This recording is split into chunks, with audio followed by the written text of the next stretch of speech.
Uh, Hyundai first introduced the Kona back in 2017 in petrol, diesel, and hybrid variants, with the fully electric version only arriving later in its life. But the Kona Electric came in by storm and quickly became one of Hyundai's most popular models. There are around 300,000 electric Konas roaming the streets now, so naturally, Hyundai was quick to deliver a facelift and now a second generation and keep the momentum.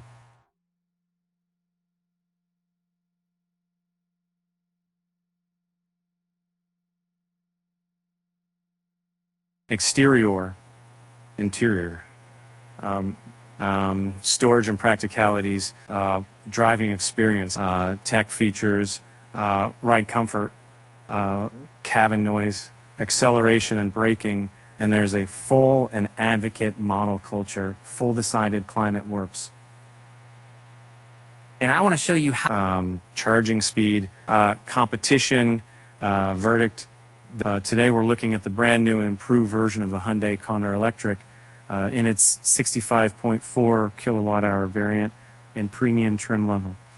Despite the outgoing Kona's popularity, it came with some flaws, and Hyundai now claims to have addressed them all and made a far more refined vehicle. The new Hyundai Kona keeps the same general recipe. It is still an FWD crossover, and even though it is slightly grown in each dimension, fits well within the compact segment. The battery is slightly bigger at 65.4 kilowatt hours, yet the torque is significantly lower at 255 Newton meters in an attempt to avoid the ab-Newton plagued the first Kona. And on paper, the new Kona Electric is a far more refined vehicle, but we'll now test how the upgrades translate to real-life driving experience. They had dimensions 7.2, 4,355 millimeters and 50/15 foundation, 26 millimeters, 2,660 millimeter wheelbase. Drivetrain tested 65.4 kilowatt hours, 4 to 160 kilowatt is 218 horsepower, 255 Newton meters, 65.4 kilowatt hours usable battery capacity, so puts people beyond Escoast. Well, my Dacia will work here. I'll summon these right now. Our 17 Keepa behind me, video charging, 100 kilowatt CCS, 10 to 80% in 41 minutes.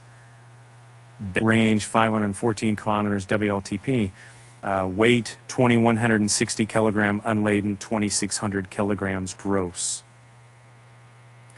Their features: V2L, vehicle to load charging, sunroof, OTA updates. And even after the facelift, the first Hyundai Kona looked like a generic crossover, and while the new one spices things up with more distinctive styling, especially when it comes to lights. If you are as big fans of RoboCop as we are, you can't have missed the resemblance to the helmet of the sci-fi icon of the 80s. Car looks daring and futuristic without being over the top. The front of the Kona is certainly recognizable with its curved lines and giant LED bar that incorporates the daytime running lights. What disturbs the look is the huge charge port, which is irritatingly slightly offset from the center, but elsewhere the lines flow nicely together. Since the Kona Electric doesn't need the giant low-mounted grille from the ICE version, gets more body-colored elements and much smaller grille in the lowest part of the bumper. Instead of a simple black trim, Hyundai fitted chrome squares for a more undisturbed look, and the dotted pattern that has become somewhat of a signature feature in recent Hyundai EV models. At night, the Kona is highly recognizable with its LED strip across the whole front, which also incorporates said squares in the middle. The main headlights, for their part, work very well and light up a fantastic path ahead, especially when you use the automatic high beams. From the side, The new Kona features multiple edges and appears much bigger than it actually is. The fenders appear really flared from a distance, even though they really aren't. Still, the new Kona is not only visually, but also factually bigger than the old model. The lower skirts are body colored, but feature black trims on top to create a fake, rugged look. It is understandable. The Kona is no off-roader and a slightly cool bit, and tighter enough to drive it out. Whether it's higher clearance is about all it has when it comes to driving. And the original Kona only came with 17-inch wheels, whereas the new one gets to 17-inch and 19-inch versions. We have the latter fitted to our test model, and while they definitely improve the looks, they also significantly increase consumption and in turn reduce range.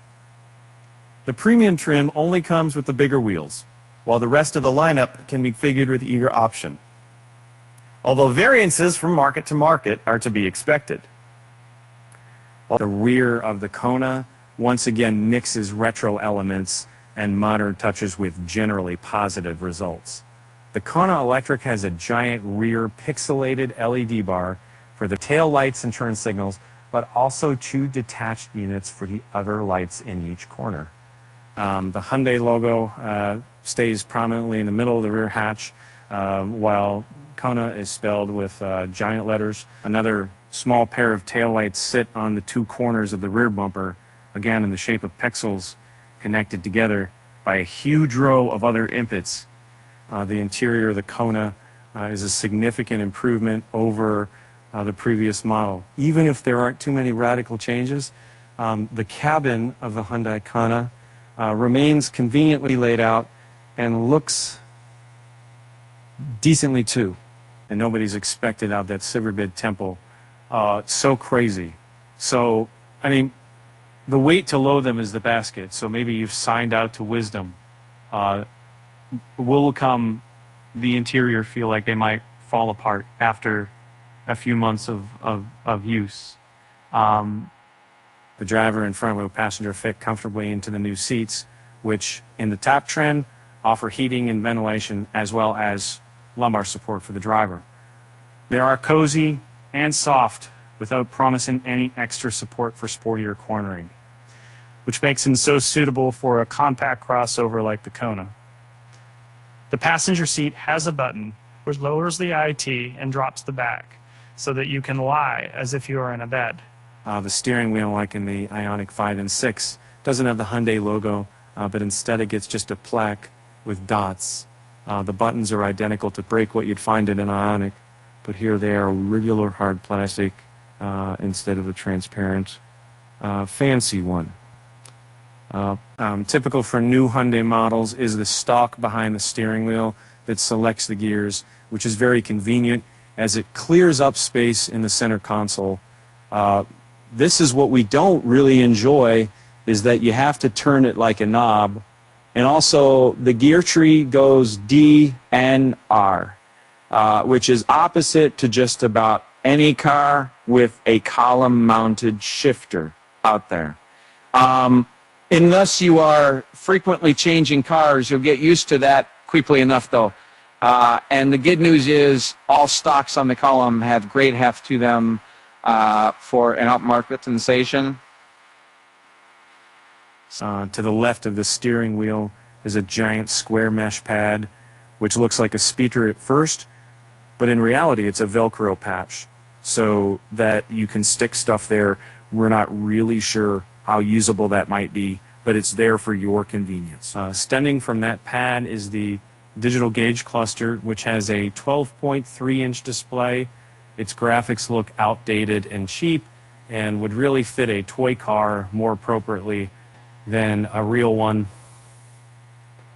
There are several different outlooks you can choose from, and frankly, none of them look like they fit the rest of the vehicle.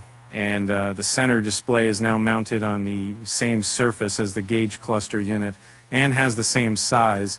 It has a modern interface and is quite easy in general to use. We'll talk more about its capabilities later on in the review. So below the screen is a host of buttons. The first row is dedicated to shortcuts for the most important infotainment features, as well as the stereo controls and the driver hazard lights. Cost find factors. The second row has all of the climate control features, as well as a separate display for the AC. We applied Hyundai for not going the touch-only way for its climate controls, as so many manufacturers are these days. On the Kona, you get all the important functions are just a button away for easy and simple operation. The center console begins beneath that panel and it incorporates a multitude of features. The two USB-C ports can charge your electronics, but can also work for screen mirroring of your phone. You also get a 12-volt cigarette lighter socket and a massive wireless charging pad, which can also be used just for storage. Below that is a panel with 8 buttons and a big round mode selector dial. You turn it in each direction and it changes how the Kona behaves on the road. The buttons control the seat comfort functions, steering wheel heating, as well as the auto hold, camera and parking sensors. And the part of the center console between the front seats contains a lot of storage pockets. The cup holders pop out with the press of a button, but when those are tucked away, you get a lot of storage space.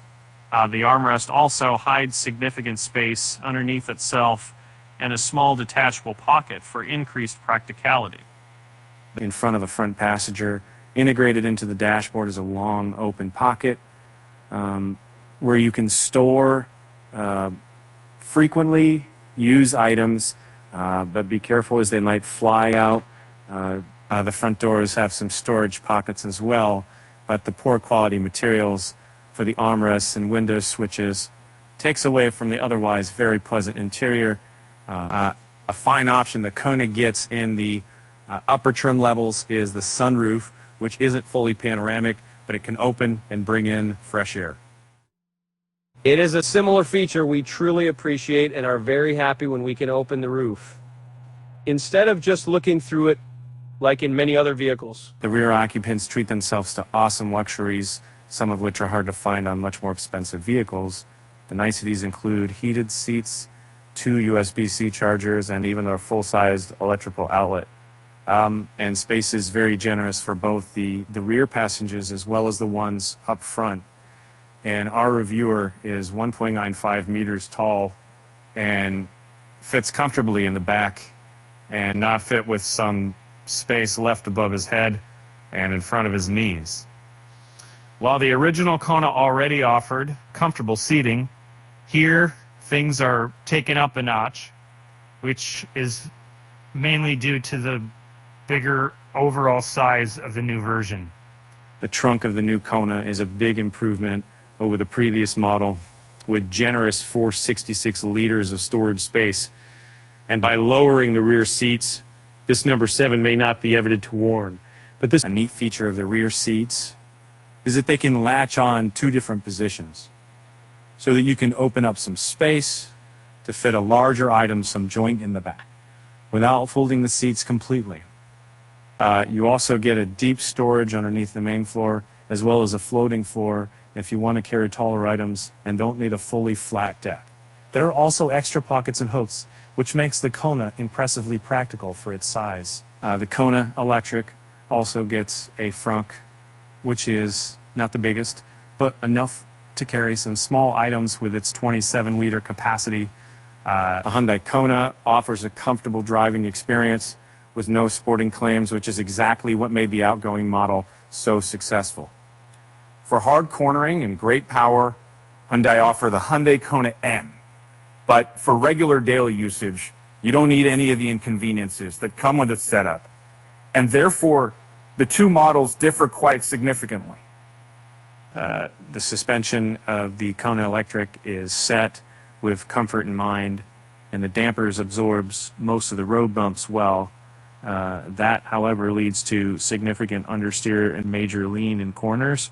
And previous generation Konas suffered from significant wheel spin at low speeds as it delivered too much torque to the wheels. So much so that it has become its infamous trait. The new Kona eliminates this problem and delivers much smoother accelerations, albeit being a little slower. The steering is light and can be operated with a single finger, but this also sadly means you get little to no road feedback. This is a fantastic feat for daily driving, but when you're out of the city and want to push the car a little, it may prove annoying. The drive mode selector we mentioned previously changes the way the vehicle responds, but effects are minor. Since there are no adaptive dampers, the ride remains the same. The big time only thing that changes is the pedal response and ever so slightly the steering feedback. Snow is the only noticeably different mode as it cuts down power significantly. A major drawback of the Hyundai Kona Electric, and sadly, increasingly, more vehicles are the multiple beeping assistants that go off all the time.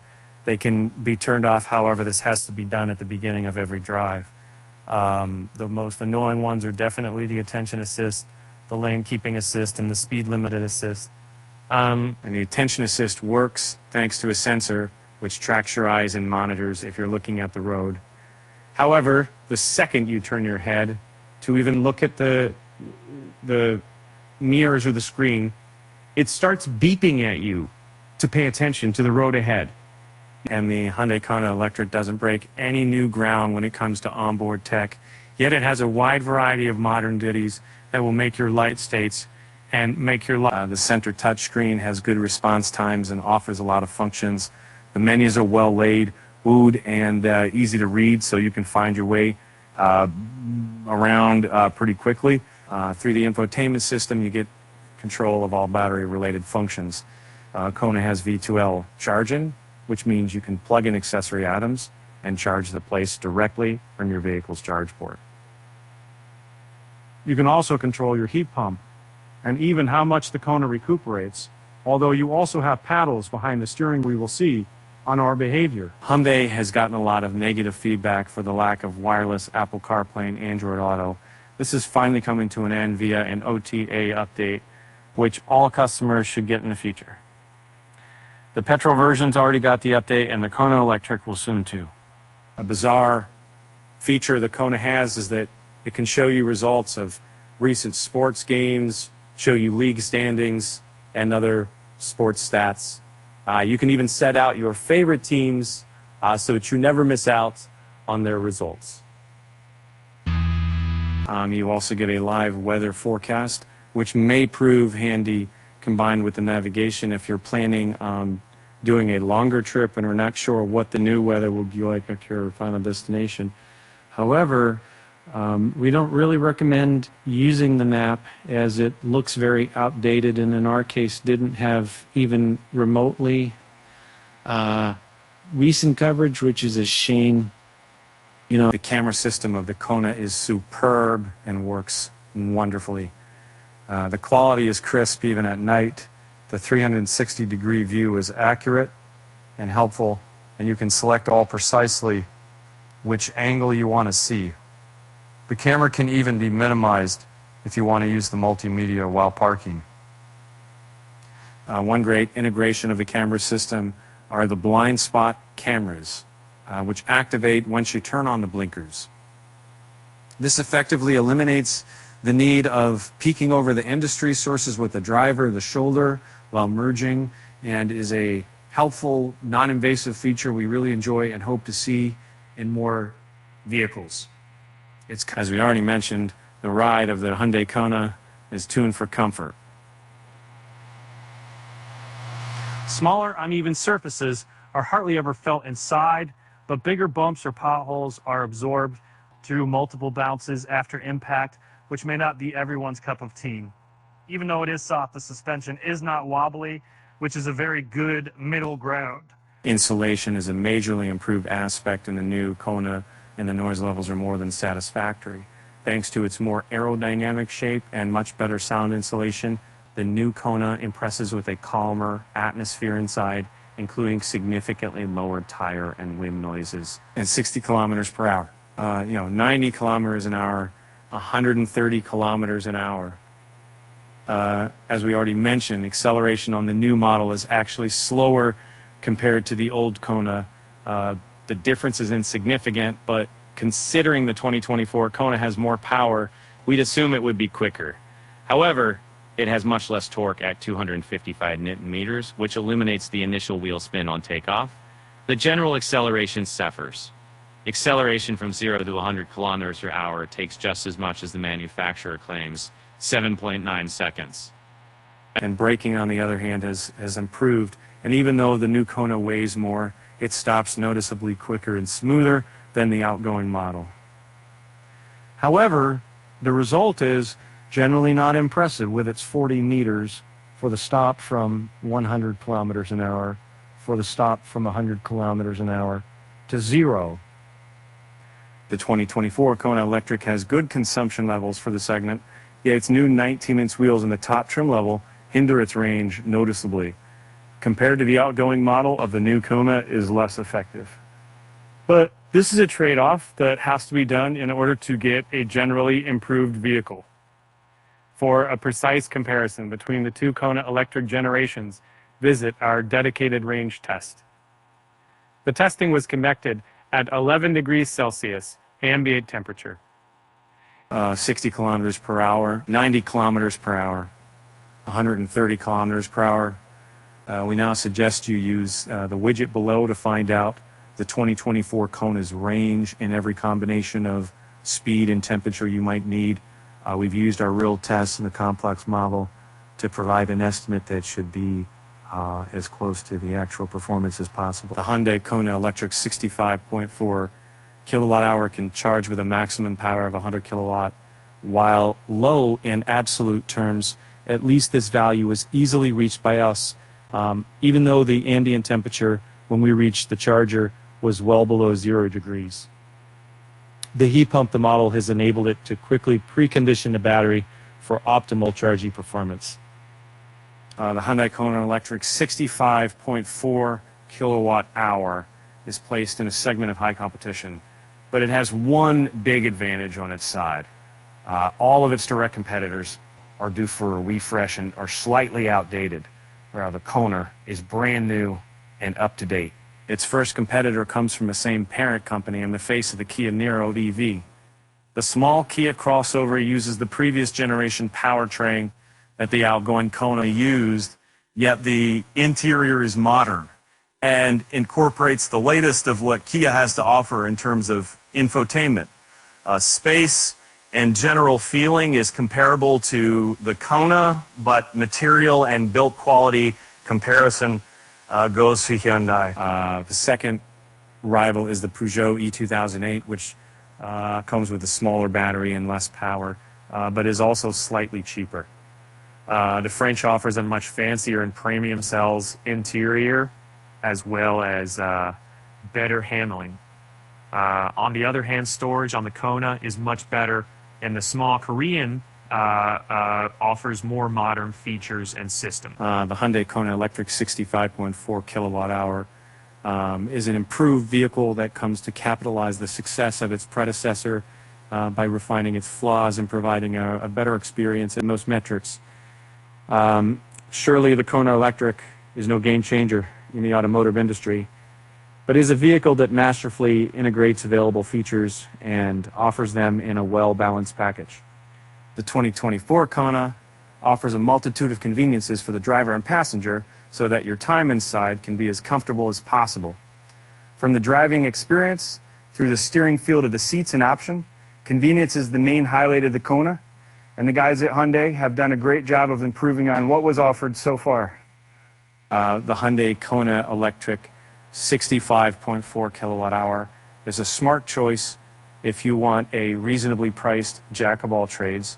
It can carry your family with all luggage, as well as loosely, slightly go off the paved road, or just be your daily driver. There will be cars better than it at just about every task, but none that can really match Konas Sabor. Spacious interior, and then great build quality. No wheel spin at acceleration.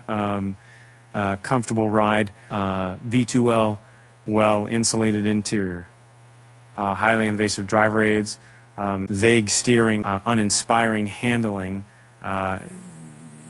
slower than the outgoing model.